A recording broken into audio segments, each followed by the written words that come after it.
Satu sedekah dibalas oleh Allah dengan bitis imiati alfin 900.000. Satu kali sedekah dibalas 900.000. 1 juta dibalas 900.000 juta. Berarti piro niku? Ini kepada siapa?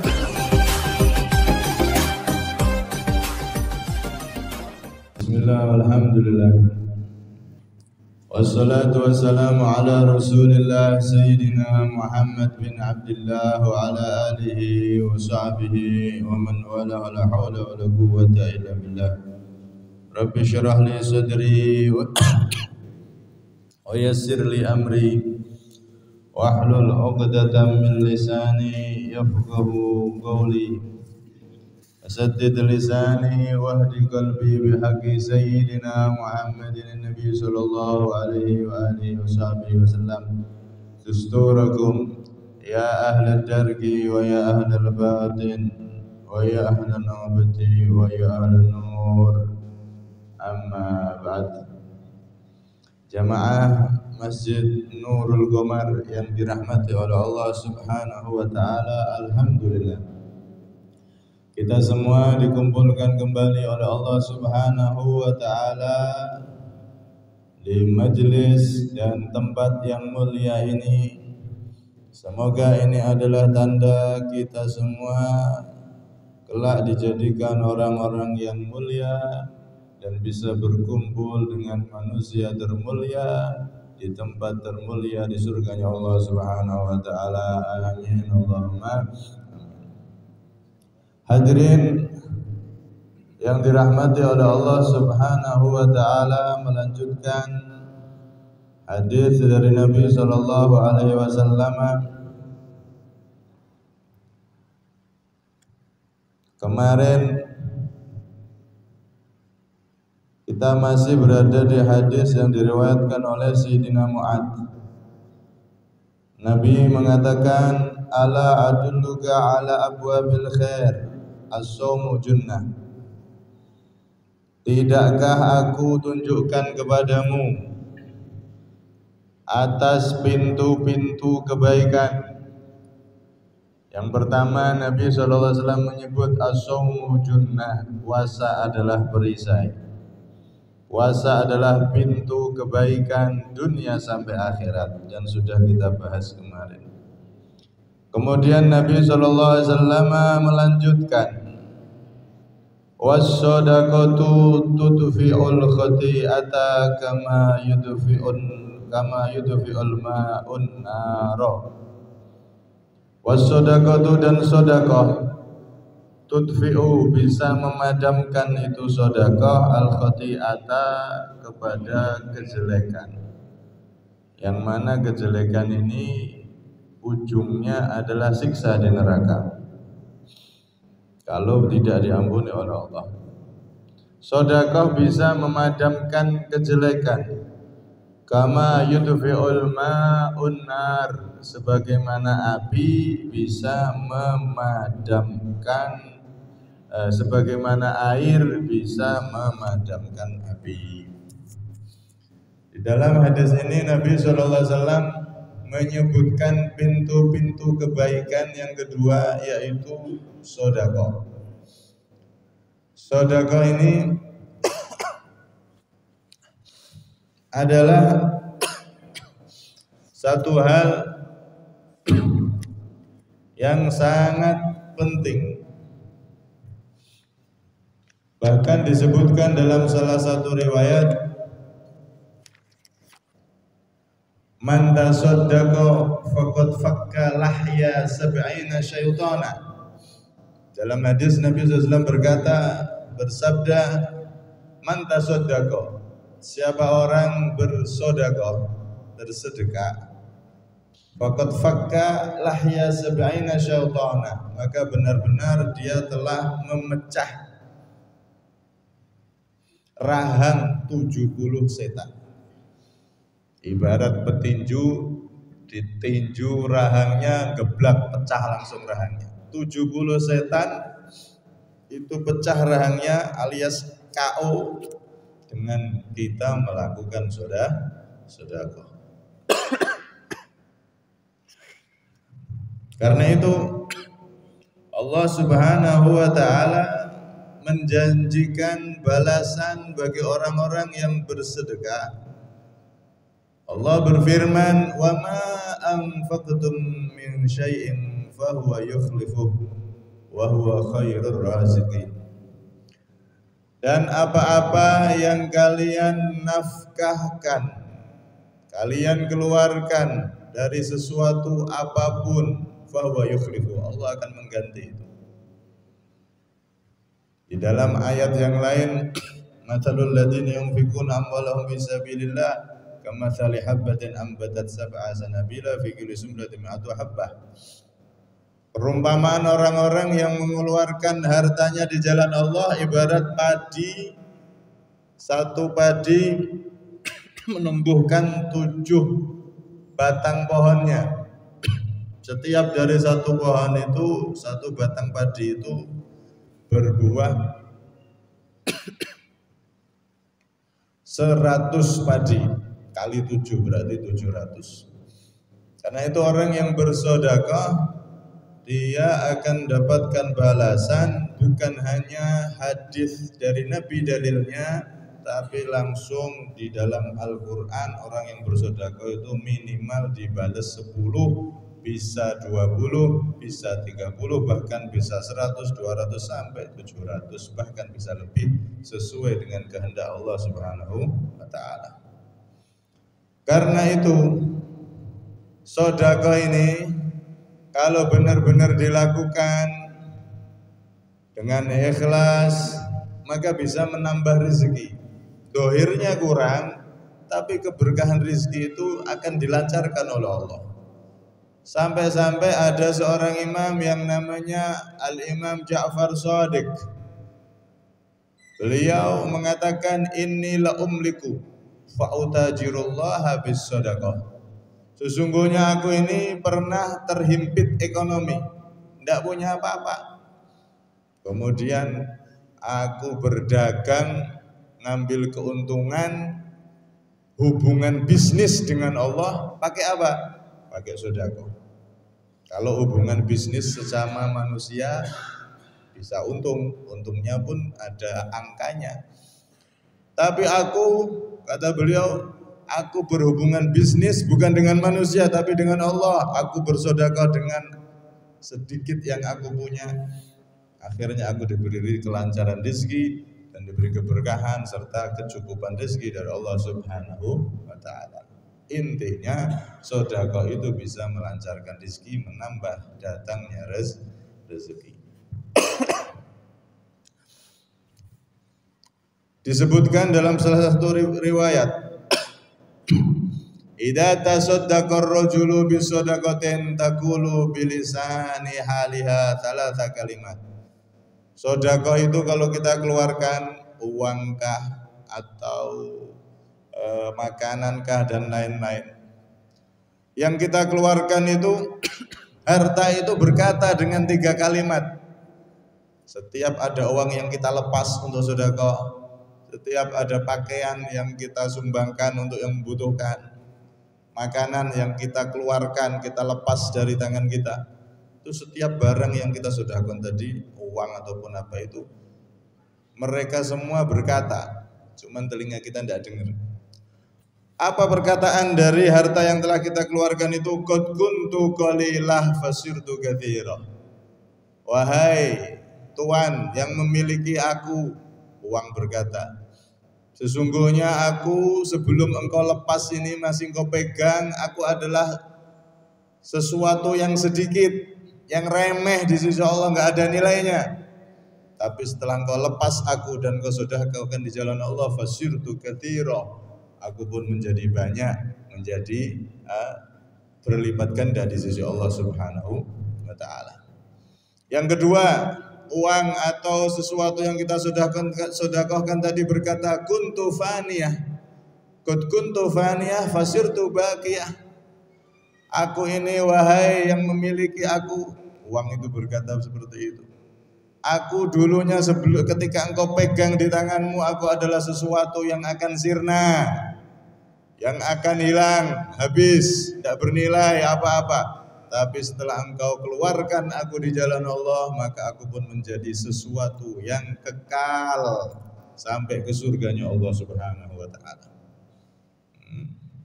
Uang itu kalau dipakai sendiri, dipegang nggak disedekahkan akan habis. Tapi ketika disedekahkan kekal, pahalanya akan tetap ada. Itulah harta sejati kita. Yang ketiga, qad kunta tahfaduni fasirtu ahfaduk. Wahai orang yang memiliki aku, sebelum ini, sebelum engkau melepas aku dari tanganmu, sebelum engkau menjadikan aku sedekahmu, engkau selalu menjaga aku, kata uang. Duit itu kan kita jaga terus. Tapi sekarang ketahuilah, aku yang akan menjaga engkau dari segala mara bahaya. Subhanallah, sedekah itu bisa mencegah, menghalangi, melindungi pemiliknya yang bersedekah dari segala mara bahaya. Karena itu yang perlu kita tingkatkan, Pak. Kalau bisa itu setiap hari kita sedekah. Jangan nunggu ketika hari Jumat, pas Jumatan masuk ke kota atau pas sedekah Jumat. Kalau bisa tiap hari, kalau bisa lagi tiap pagi, pagi-pagi pada subuh langsung sedekah. Ada anak kecil lewat sekolah misalnya, sini, tak kasih 5.000, 10.000. Tiap hari kalau bisa seperti itu. Ini yang perlu kita tingkatkan. Kenapa? Karena orang itu kalau sedekah tiap hari, dia berada dalam kebaikan. Dia seolah-olah sudah membuka pintu kebaikan di hari tersebut. Dijaga oleh Allah, dan kalau dia istiqomah seperti itu, pintu kebaikan itu terbuka terus sampai akhirat. Ini yang disebutkan Nabi, ala abwabil khair, pintu-pintu kebaikan itu. Di antara yang kedua ini adalah sedekah. Sampai-sampai kalau ada orang itu sudah rutin tiap hari sedekah, baik sedekah banyak atau sedikit, tapi tiap hari itu akan dijaga dirinya, hartanya, keluarganya, dijaga dari semua yang tidak diinginkan. Kalau sudah bisa istiqomah tiap hari sedekah. Lebih-lebih kalau sedekahnya itu sedekah sir, sedekah rahasia yang enggak ada orang tahu, maka itu jauh lebih baik lagi. Sampai diriwayatkan ada seorang al-Imam Al-Habib Umar bin Segaf. Beliau itu ngamalkan ini, tiap hari sedekah, baik sedikit atau banyak, semampunya pokoknya. Tiap hari tapi sedekah. Maka ketika beliau mengeluarkan sedekah itu aman, keluarganya, anaknya, semuanya aman tiap hari, nggak ada kejadian-kejadian yang tidak diinginkan. Namanya anak kecil kan kadang main sana, main sini, lari, jatuh, kadang sampai fatal, main sepeda sampai tangannya patah dan lain-lain. Ini beliau tiap hari sedekah, kadang nyuruh khodamnya yang murid beliau untuk sedekah, untuk dibawain sedekah, kasihkan ke orang. Tiap hari kalau sudah sedekah nggak ada kejadian apa-apa. Suatu ketika beliau pas ngajar murid-muridnya, ngajar santrinya, dilapori sama orang-orang, wahai Habib Umar, ini loh anaknya sampeyan yang kecil yang main-main itu sekarang jatuh tangannya sampai patah.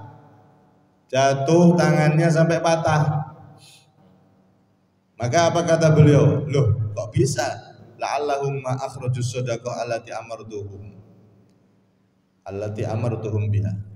Loh, kok bisa? Jangan-jangan sedekahnya belum dikeluarkan ini. Dicek sama murid yang dipasrai tadi, sedekahnya udah ente keluarin belum? Belum ya, Habib. Lah, ya wes kejadian ini. Coba ente keluarkan tadi, tak suruh langsung kamu keluarkan, tidak akan kejadian seperti ini. Karena sedekah itu daf'ul bala, sedekah itu bisa menolak bala. Akhirnya kata beliau, ya sudah, karena ini sedekah yang tidak dikeluarkan, akhirnya terjadi apa yang terjadi.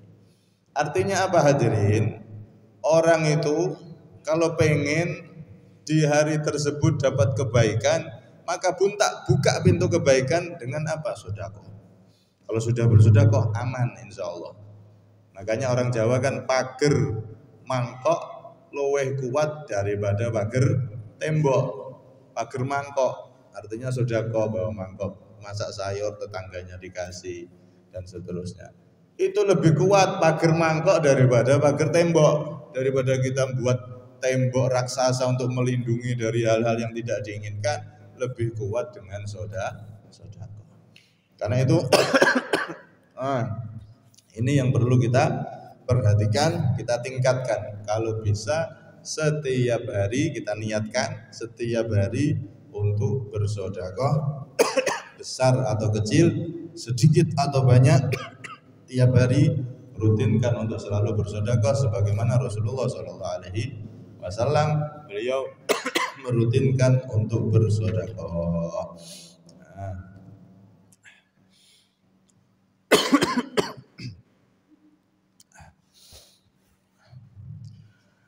Seorang orang soleh dahulu itu selalu mencari orang yang pengen bisa menerima sedekahnya. Kalau ada orang mau menerima sedekahnya niku suweneng. Apalagi kok ada orang datang ke rumah minta-minta, tidak pernah ditolak. Niru Rasulullah SAW. Kalau Rasulullah itu kalau ada orang minta maka la yaruddu sa'ilan walau bi ahadi thawbaih. Nabi itu tidak pernah menolak orang yang meminta kepada beliau, bahasa kasarnya ngemis sama beliau, walaupun dengan salah satu pakaian yang dipakai oleh beliau. Beliau pakai sarung sama baju misalkan, maka kalau tidak ada apa-apa dicopotkan salah satu pakaian beliau dikasihkan. Tidak pernah nolak kalau ada orang minta. Karena memang hobi beliau bersedekah, cari orang yang terima sedekah, apalagi kok datang maka suweneng, tidak pernah ditolak itu orang yang mau minta-minta kepada beliau. Sebagaimana orang-orang soleh juga begitu. Di antaranya Sayyidina Ali Zainal Abidin. Sayyidina Ali Zainal Abidin itu kalau sudah datang orang minta kepada beliau, pengemis datang, suweneng disambut, marhaban biman yahmilu zadi ilal akhirah. Selamat datang wahai orang yang akan membawa bekalku menuju akhirat. Disambut suweneng gitu, kayak pejabat datang luar biasa disambut sama beliau, silakan duduk. Kenapa? Karena beliau merasa berterima kasih. Orang yang mau menerima sedekah ini berarti orang yang membawakan bekalnya beliau untuk sampai ke akhirat. Ya dipikirkan gitu. Orang itu kalau kita sedekah sama orang, kalau diterima sama dia, berarti dia membawa bekal kita untuk sampai akhirat. Yang diterima sama dia itu jadi pahala yang seakan-akan dibawa oleh dia sampai di akhirat. Kita dibawakan, bekal kita digawakno. Kalau kita pergi jauh bawa koper, bawa tas, bawa ini, bawa itu, ada orang yang nyangking no. Sini saya bawa, sini kopernya, sini tasnya. Ada orang yang bantu, tentunya kita terima kasih. Begitu juga kalau dipikir secara dalam, orang yang kita sedekahi kok dia mau menerima, itu sama dengan kita itu dibawakan bekal kita untuk menuju perjalanan akhirat. Karena itu orang-orang dulu itu sewenang kalau ada pengemis tidak pernah ditolak, karena memang mereka kebiasaan mereka tiap hari bersedekah semampunya. Apalagi kok kaya, apalagi kok dibeli keluasan rezeki, wah sedekah tiap hari. Kemudian hadirin yang dirahmati oleh Allah Subhanahu wa taala, ada satu keterangan dari Al-Imam As-Suyuti, disebutkan di kitab Bughyatul Mustarsyidin. Beliau menyebutkan begini, sedekah itu ada tingkatan-tingkatannya. Sebagaimana sholat itu ada tingkatannya. Sholat subuh itu 2 rakaat. Rakaatnya paling sedikit, tapi pahalanya paling besar dibanding sholat isya, sholat duhur dan lainnya. Walaupun 2 rakaat, tapi pahalanya paling besar. Kenapa? Ya memang bangun tidur malas-malasnya orang. Berat-beratnya itu sholat subuh. Sholat subuh walaupun 2 rakaat nilainya lebih besar timbang sholat yang 4 rakaat di sisi Allah Subhanahu wa ta'ala. Ini menunjukkan ada tingkatan pahala. Sama-sama sholat fardu, sama-sama sholat wajib 5 waktu, tapi pahalanya berbeda. Ada yang besar, ada yang lebih besar. Subuh ini paling besar pahalanya. Nah, begitu juga bukan hanya masalah sholat, sedekah pun ada tingkatan pahalanya. Maka Al-Imam As-Suyuti radhiyallahu anhu wa nafa'ana bi, beliau mengatakan inna thawabas sedekah khamsatu anwa. Tingkatan pahala sedekah itu ada 5. Wahidatun bi asyratin. Ada sedekah itu sedekah 1 dibalas 10 sama Allah. Jenengan sedekah 100.000 dibalas 1 juta sama Allah. Sedekah 1 juta dibalas 10 juta sama Allah. Sedekah 1 bandingannya 10, balasannya 10. Ini sedekah yang bagaimana? Wahya ala sahihil jismi. Ini adalah sedekah yang kita berikan kepada orang normal, orang yang sehat. Dia nggak butuh dia nggak sakit, sehat. Orang sehat, orang normal biasa kita kasih sedekah. Itu dilipat gandakan 10. Ini yang pertama. Yang kedua, wa wahidun bitis'ain. Sedekah 1 dibalas 90 sama Allah. Ibarat kalau uang sedekah 1 juta dibalas 90 juta. Ini sedekah yang bagaimana? Sedekah yang kita berikan kepada orang yang punya penyakit, orang buta, alal a'ma, wal mubtala, dan orang yang sakit. Orang yang sakit butuh ke dokter, butuh berobat, kita sedekahi. Sedekah kita nilainya lebih tinggi daripada sedekah yang pertama kepada orang yang sehat tadi itu. Orang-orang yang sakit sedekahi, dibantu. Nah, ini sedekah 1 lipat ganda 90, dibalas 90. Yang ketiga, tingkatan ketiga, wa wahidun bitis imi'adin. 1 sedekah dibalas oleh Allah 900 balasan. Berarti nek sedekah 1 juta dibalas 900 juta. Itu kalau hitung-hitungan matematikanya. Pokoknya sedekah 1 dibalas 900. Itu sedekah yang bagaimana? Wahya ala di qorobatin muhtaj. Itu sedekah kepada sanak kerabat kita, keluarga kita yang membutuhkan. Ada orang membutuhkan dan plus dia ini masih keluarga kita, masih ada hubungan darah sama kita. Makanya harus perhatian, kalau sudah jadi orang kaya, luas rezekinya, jangan lupa mungkin pamannya, adiknya, apalagi kakaknya, apalagi yang membutuhkan, apalagi perlu bantuan dalam keadaan miskin dan lain-lain. Jangan malah ada punya saudara, duwe dulur, tidak punya malah dijauhi. Jangan. Justru kesempatan sedekah kepada mereka, kalau perlu sampai bisa modali mereka biar bisa bangkit, biar jadi orang yang bisa bisa mandiri, bisa bangkit dalam ekonomi. Ini pahalanya besar. 1 sedekah 900 pahala. Makanya kalau kita mau sedekah dilihat dulu, ada enggak keluarga kita yang butuhkan, paman, bibi, atau pasti keluarga kita sudah. Kalau ada, sudah kasihkan ke mereka terlebih dahulu. Itu lebih afdol daripada yang lain. Ini tingkatan yang ketiga. Kemudian yang keempat, wa wahidun bimi'ati alfin. Sedekah 1 dibalas 100.000. Kalau tadi sedekah 1 dibalas 900, ini 100.000. Sedekah 1 dibalas 100.000. 100.000. Masya Allah. Ini sedekah kepada siapa? Alal abawaini. Sedekah kepada kedua orang tua kita. Sedekah untuk kedua orang tua kita. Oh, itu pahalanya besar. 1 sedekah dibalas pahala balasan oleh Allah 100.000 balasan. Kalau 1 juta berarti 100.000 juta piro? 1000-nya mak 1 M 100 miliar gitu. 100 miliar. Masya Allah. Itu sedekah kepada kedua orang tua. Karena itu kalau orang tuanya masih ada, senengkan. Punya rezeki sebelum sedekah ke yang lainnya. Nah, ini sedekah itu bertingkat-tingkat. Nah, makanya kita harus cerdas dalam meletakkan sedekah kita itu. Orang tua dulu sudah senengkan, pahalanya besar itu. Baru yang lainnya disedekahi juga.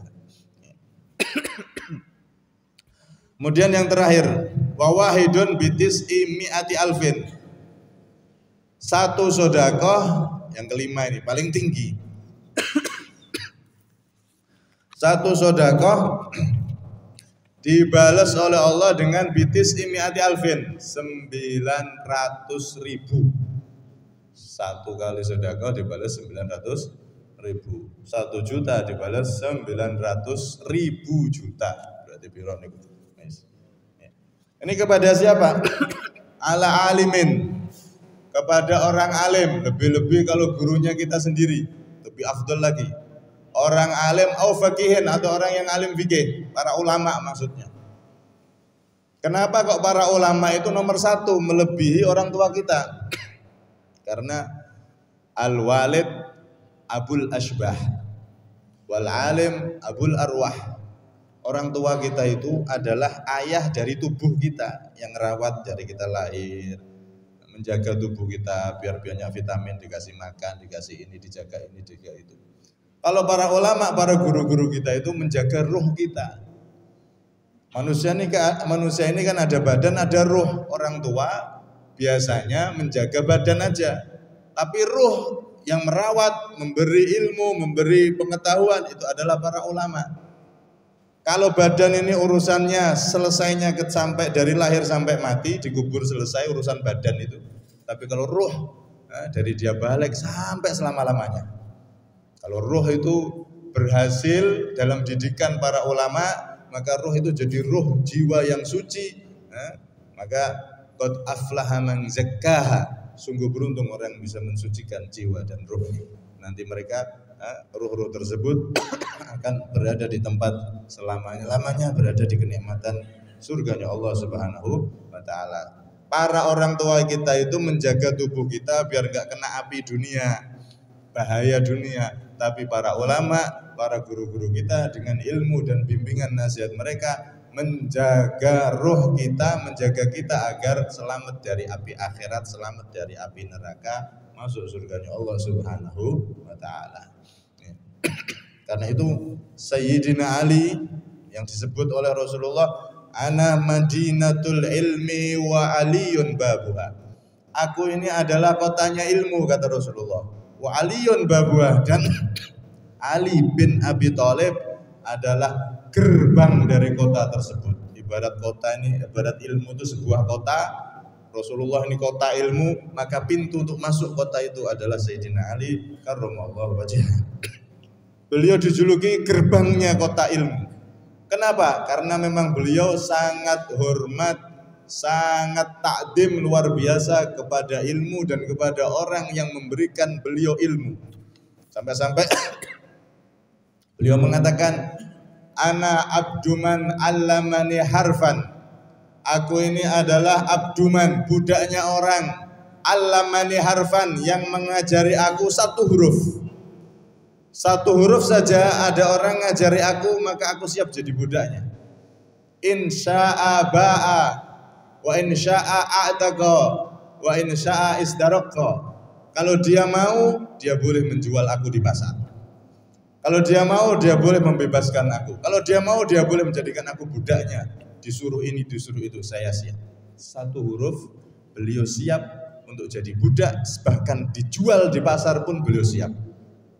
Saking hormatnya beliau kepada ulama, orang yang ngajari beliau satu huruf. Makanya saking hormatnya beliau terhadap para ulama ini, sampai beliau dijadikan Rasulullah pintu gerbangnya kota ilmu, ana madinatul ilmi wa aliyun babuha. Karena itu di